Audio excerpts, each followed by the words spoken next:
Look, 80% of your success, it doesn't matter what you sell, is what's going on in your head. You have the responsibility as a human being that if you've got something that you love, that you believe in, that you feel can really help other people, it is your responsibility to share it. You're not selling anything. You're sharing something that you believe in. Now, that person has two choices, yes or no, and that's their choice. However, if you don't give them the opportunity, not only are you doing the wrong thing by yourself, you're doing the wrong thing by that other person. If you only remember that and go strong and forward with that in your mind, you will serve so many people. Process, mindset, being positive, willingness to learn. Lots of people that do courses and think their learning's finished. Every day, I'm sure I learn something new in sales, and most importantly, learning how to switch off. I think that was a big takeout for me, not being so engaged all of the time. Love it. That switch off is such a challenge, isn't it, for most people? And what did you enjoy about being part of the forum? Because this is the first time you've joined us. Just the networking. It's good to hear similar things from very different people. Like for me, I think everyone in this group is salesy, even though you might not think that you are. We all sell all day, every day, and the biggest thing we sell is ourselves. Not the product. It's not about the product. It's the engagement with people, relationships, being trustworthy, people trusting you, and just, I guess, just enjoying what you do. I think people take from that, if they can see that you're genuine about what you're trying to sell, it's not so salesy. Andy, I'd love to hear from you. Thanks for joining I enjoyed the whole session today. It was really good at some things that sometimes you just need reminding of why you're doing these things. And, so the key point at the very start is selling is not a sin. It's actually quite creative and beneficial. But really, it's to listen, learn, and stay in the moment. That's what I took away. Because you said you enjoyed it, but what were the key takeaways from joining us in a room like this that you haven't done before? It's really about interacting with other industries and other vocations that sometimes you're doing the same thing or doing it better or not better, but you're doing you're all heading for the same results on here and everyone else involved in the course that a lot of us have probably done these before as well. Everyone and everything is different.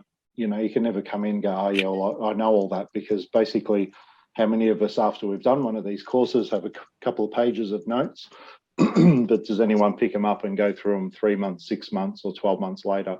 So, because we're busy selling things, hopefully. But I think it's always a good thing, different presentations. We've worked with Adil before as well. And, once again, going back over some of those things, and can be just a few key points you get out of it and go, oh, geez, I know it, but you're not focusing on it. So you sort of go back and go, hang on, change of strategy or focusing a little bit different, because business changes every day and every week as well. So sometimes something we're doing that worked well a year ago has to have a bit of a different slant. We're taking into account these days the conversations and via phone and via computer, which 2 years ago wasn't really that.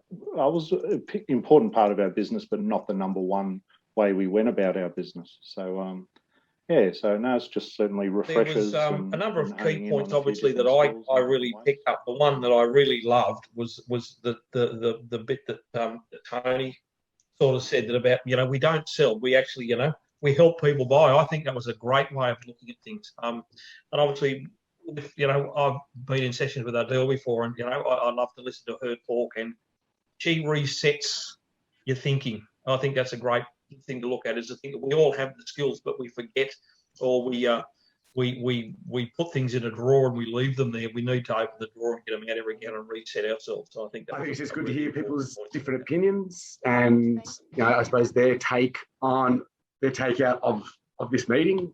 I think it's probably the summary at the end that I get the most out of, because you're hearing real life experiences.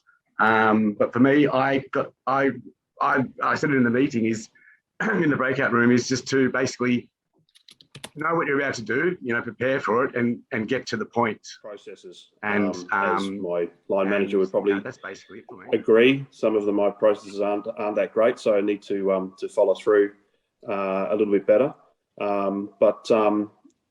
You know, the getting to know your customers, relationships, and so on is where I'm really at, and you know how I believe I succeed. So, you know, like following through and you know, just making them number one when you're there is you know, just how I work. So, you know, and I think it works for what we do.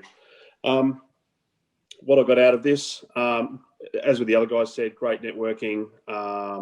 You know, I came into this a little bit skeptical today because I'm actually supposed to be at a field day, and I just told the guys I'd be late getting there. You know, like, you know, just seeing everybody on here having the same sort of ideas and the same processes and the same skills, you know, just puts your mind at ease, you know, because and one thing I always don't do is shut down, you know. I even take this damn thing on my holidays with me. So Throw it away. yeah, exactly. Switch it off, put it in the cupboard, and leave it there until I get back. So, but yeah, no, that's where I'm at. So one of the things in respect of that, Craig, is, which I think Odile mentioned, or one of our speakers mentioned, that hit home, is at the end of the day when you sell, and it's about giving relationships, you might actually meet with that person, and if you actually identify what their pain point is, you might not be able to sell that person that you might not be able to solve that pain point, but you may know someone who can.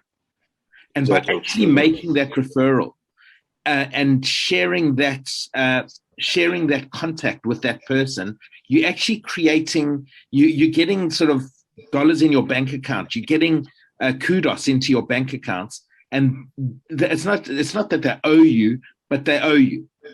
And yeah, I regularly get customers ringing me up and asking if I know somebody that can supply, simply because, you know, I've been in the industry a long time. I've been in other industries, and I seem to be the number one go-to for information. You know, so exactly. Credit to Judith and Ivan, and to the speakers, you know, like, Tony, Rana, and important. Odile. No, it's been very good.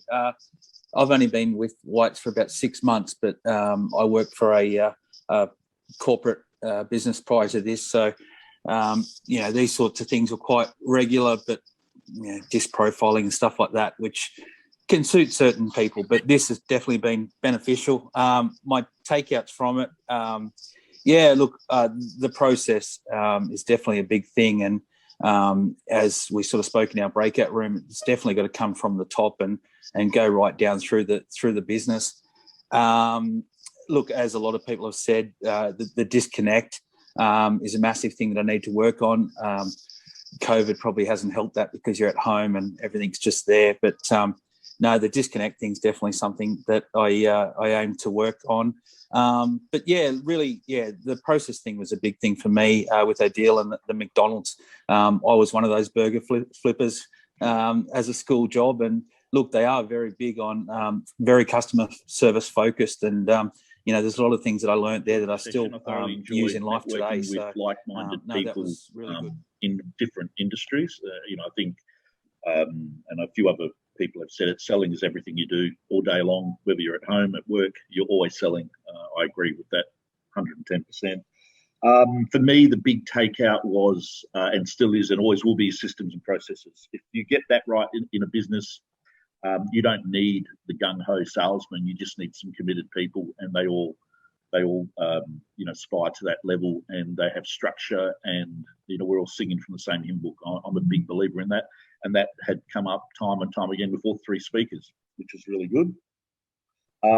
Big believer in researching, preparing a call, understanding what the objective is for the call. Why do we stop the car? Why do we, give up our time? What's the reason behind it? Most of my successful calls have been spending 10, 15 minutes in the car outside with someone just talking it through. I think that goes a long way. And follow through. How many times do we do a call, or we make a phone call, or whatever it may be, and we're very comfortable with it, go, well, that's turned out well, and then we forget about it. And then, you go back through your diary or your notes, go, geez, I missed that opportunity. So I'm a big believer in follow up and follow up and follow up time and time again. And, the squeaky wheel gets oiled, as they say. That's brilliant. Social media, for me, is a big one. I'm not a big believer in social media. I'm fighting with my kids and that all the time over it. I do know its importance, though. I did say I had stopped using my LinkedIn when I joined White's, actually. I was a bit disillusioned by it. I found it was just everyone was just trying to score I've got 500 followers, you've got 400, all that sort of stuff. But I do understand the importance of it. So I will go back and revamp it and make it live again. In respect of that, Leo, it's your choice to see how you actually treat it. If you want to actually have it with your own customers and share your insights. And the other thing is, your customers might not be on LinkedIn. You've got to be on social media where your customers are living. So who are your customers, just as a matter of interest? Oh, well, I have them all over half the state. Yeah, but what do they do? Oh, some of them are resellers. Some of them are retailers. And where do they live? Where do they live on social media? Because they do live on social media. Is it on Facebook, Instagram, or LinkedIn? Yeah, look, in the main, especially with the larger groups, it's Facebook. That seems to be the big one. Well, that's where you should actually be playing. Yep. If they're not, you need to be where your customers are. You're not going to educate them in being. And I know how shitty Facebook is, but if that's where they are, you need to be the king of it.